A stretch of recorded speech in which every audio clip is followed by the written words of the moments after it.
ഒന്നുകൂടെ കിട്ടണം.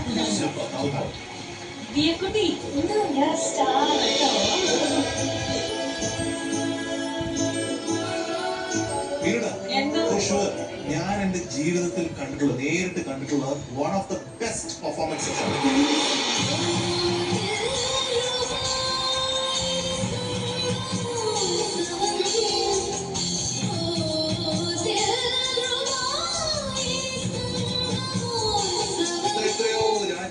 പല ഇടങ്ങളിലും എന്റെ ഈവൻസ് ഉണ്ടായിട്ടുണ്ട്. അല്ലാതെ മറ്റുള്ള വലിയ വലിയ ആർട്ടിസ്റ്റ്, ലോകമെമ്പാടുള്ള ആർട്ടിസ്റ്റ് ഞാൻ കണ്ടിട്ടുണ്ട്. My God, this is unbelievable.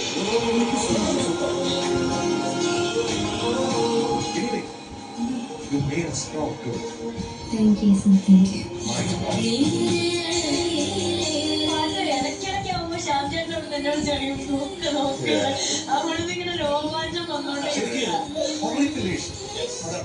ഞാനും അതെ ഈ ജീവിതത്തിൽ കണ്ടിട്ടുള്ള വൺ ഓഫ് ദ പെർഫോമൻസസ് എന്നല്ല പറഞ്ഞു, വൺ ഓഫ് ദ അത്ഭുതങ്ങൾ.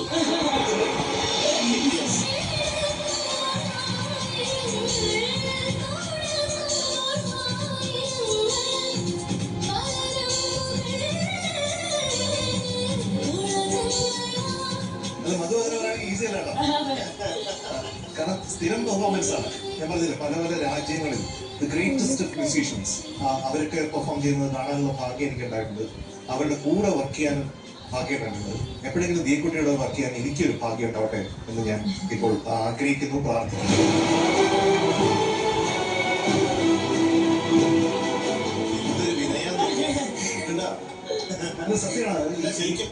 അത് ശരിക്കും പറഞ്ഞാൽ ഇനിയുള്ള ഭാവിയിലെ തിരക്കുള്ള ഗായികയാണ്.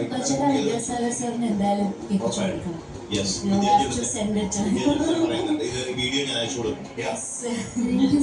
മധു പ്ലീസ് നമുക്ക് വിദ്യാജി കേൾപ്പിച്ചേ പറ്റും. ഞാനും വിളിക്കാം വിദ്യാജി. ഇങ്ങനെ ഒരു പാട്ട് കേട്ട് വിദ്യാജി കേൾക്കണം എന്ന് പറഞ്ഞു. ഇറ്റ്സ് എ ഗ്രേറ്റ് മാൻ. നല്ലൊരു എന്താണ് മ്യൂസിക്കൽ ഔട്ട്ലുക്ക് അദ്ദേഹത്തിന്റെ എന്ന് പറഞ്ഞാൽ ശരിക്കും ഒരു ലെജൻഡറി, ജീനിയസ് ആണ്. അപ്പൊ അദ്ദേഹം ഉണ്ടാക്കിയിരിക്കുന്ന ഒരു സച്ച് എ ബ്യൂട്ടിഫുൾ കോമ്പോസിഷൻ. അത് മാത്രമല്ല, ഇന്നത്തെ വളരെ വലിയ പ്രത്യേകത എന്ന് പറഞ്ഞാൽ ഹരിഹരൻ സാറും ചിത്ര ചേച്ചിയും കൂടെയാണ് പാടിക്കുന്നത്. അപ്പൊ ഡ്യുവറ്റ് ആണ്. ഈ ഡ്യുവറ്റ് ആണ് ഒറ്റ ഒരാള് കൈകാര്യം ചെയ്യുന്നത്. എനിക്ക് ഇരിക്കാൻ പോലും ഡാൻസ് സ്റ്റെപ്സ് ഇത് ഓൾ ടുഗദർ ആണ്. അതൊരു ഓൾറൗണ്ട് പെർഫോമൻസ് ആണ്. അതിന് ഗ്രേസ് ഉണ്ട്, അത്യാവശ്യം മൂവ്മെന്റ്സ് ചെയ്തിട്ടുണ്ട്. അത് ആ സ്റ്റോറിയായിട്ട് ബന്ധപ്പെട്ട രീതിയിൽ തന്നെ വന്നിട്ടുണ്ട്. അതേസമയം മ്യൂസിക്കിൽ ഒരു കോംപ്രമൈസ് ഉണ്ട്. അതാണ് എനിക്ക് ഏറ്റവും ഇഷ്ടപ്പെട്ടത്. മ്യൂസിക്കിൽ കോംപ്രമൈസ് ചെയ്യുന്നവരെ എനിക്ക് ഇഷ്ടമല്ല.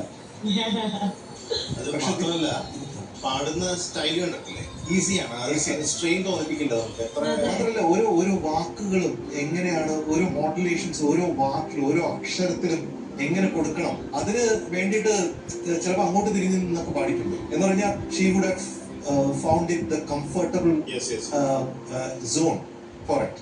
സഭാഷാണ് ഒരു രക്ഷയില്ല. ഇവിടെ ഇരിക്കാൻ പറ്റില്ല.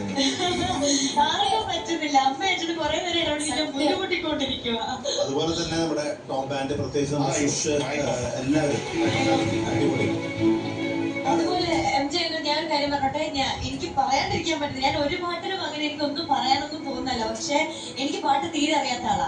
എപ്പോഴും പെർഫോമൻസ് എന്ന് പറയുന്നത്, പെർഫോമർ എന്ന് പറയുമ്പോൾ മുന്നിലിരിക്കുന്ന ഓഡിയൻസ് എല്ലാവരും പാട്ട് അറിയുന്ന ആൾക്കാരായിക്കൊള്ളണമെന്നില്ലല്ലോ. അപ്പൊ എന്നെ പോലത്തെ ഓഡിയൻസും ഇൻക്ലൂഡഡ് ആണ്. പക്ഷെ നമുക്ക് അവിടെ ഇരിക്കുമ്പോൾ അറിയാം ദിയക്കുട്ടി ഭയങ്കര ടോപ്പ് നോട്ട്സ് ആയിട്ടാണ് ഇത് ചെയ്തുകൊണ്ടിരിക്കുന്നത്. അതൊരു പെർഫോമറുടെ ഒരു ഭയങ്കര ഗ്രേസ് ആണ്. അതായത് ഇവിടെ പാടുന്നത് ഭയങ്കര ശരിയാണെന്നും ഭയങ്കര ഇതാണ്, ഇത് പെർഫെക്റ്റ് ആയിട്ട് ഇത് പാടിക്കൊണ്ടിരിക്കുന്നത് നമുക്ക് തോന്നും. അത് അങ്ങനെ തോന്നിക്കാൻ പറ്റാന്ന് പറഞ്ഞാൽ ആർക്കും അങ്ങനെ എനിക്ക് തോന്നുന്നില്ല. അത് എല്ലാ ആൾക്കാർക്കും പറ്റുന്ന ഒരു കാര്യമാണെന്ന്. നമ്മളൊക്കെ ഏകദേശം ഓരോ ഏജ് ഗ്രൂപ്പിലുള്ള ആൾക്കാർ. അപ്പൊ എനിക്ക് കുറച്ചുകൂടെ ദിയക്കുട്ടിയുടെ അടുത്ത് ഭയങ്കര ഹാർട്ടെന്ന് പറയണം തോന്നി. എനിക്ക് ഒത്തിരി ഇഷ്ടമാണ് കേട്ടോ. എനിക്ക് സങ്കടമാകുന്നുണ്ട്. എന്തിനാന്ന് എനിക്ക് അറിഞ്ഞൂടാ. ചേച്ചി കരയരുത്, അതുകൊണ്ടാണ് തോന്നുന്നു.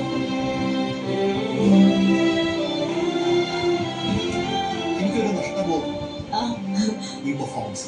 അതെന്താ? അതെന്ന് വെച്ചാൽ ഇൻ കേസ് ദീപുട്ടി ഫൈനലിലെത്തിയാൽ അവിടെ പാടേണ്ട ഒരു പാട്ടാണ് ഈ പാട്ട് റിപ്പീറ്റ് ചെയ്യാൻ പറ്റില്ല. നമ്മുടെ വജ്രായുധമാണ് കയ്യില് വാളായിരിക്കുന്നത്. സുഷേ, ഒരുപാട് പെർഫോമൻസസ് കണ്ടിട്ടില്ലേ സുഷ് ഇത്രയും വർഷങ്ങളിലൂടെ? How do you rate this performance? തീർച്ചയായിട്ടും സാർ, എന്താ പറയുക, ഞങ്ങൾ റിഹേഴ്സൽ നടക്കുമ്പോൾ തന്നെ ഞങ്ങൾ നോട്ട് ചെയ്തായിരുന്നു എന്തായാലും ഈ ഒരു സിറ്റുവേഷൻ ഏത് സീനായിരിക്കും വരിക എന്നുള്ള ഉറപ്പായിട്ടുണ്ട്. കാരണം മോൾ അത്രയും പെർഫെക്റ്റ്ലി പിച്ചിങ് ഒക്കെ ഭയങ്കര അവളെ കയ്യിലുണ്ട്. ആ പിച്ചിങ് ആ പാടുമ്പോൾ കറക്റ്റ് പിച്ചിങ് വരാൻ വേണ്ടിയിട്ടൊക്കെ ബോഡി ലാംഗ്വേജിലുണ്ട്. അതൊക്കെ ഒരു സ്പെഷ്യൽ അങ്ങനെ ഒരു എന്തായാലും ഭയങ്കര സന്തോഷം. മോൾക്ക് വേണ്ടി ഇത്രയും നല്ലൊരു ഓർക്കസ്ട്ര, എസ്പെഷ്യലി വയലിൻ സെഷൻസ്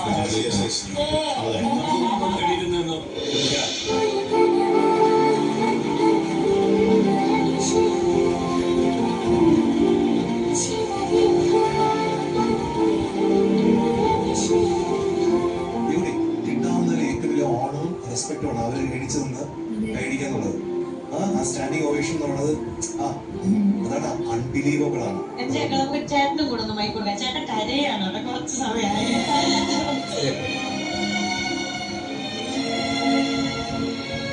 ഒരു സന്തോഷപൂർവ്വമുള്ള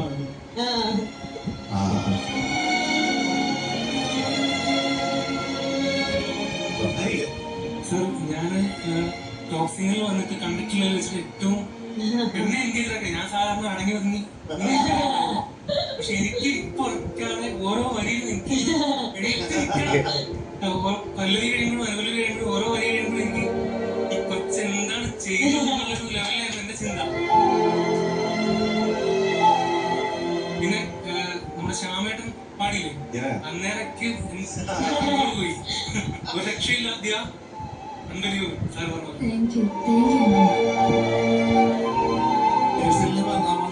പാടിയപ്പോ തന്നെ ഞാൻ പറഞ്ഞു ഇത് സൂപ്പർ പോലെ തന്നെ ചെയ്ത ചിന്തിക്കാൻ പറ്റും.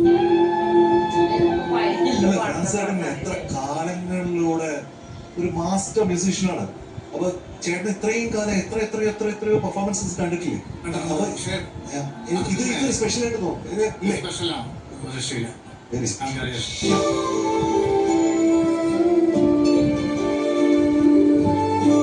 Super Touchy board.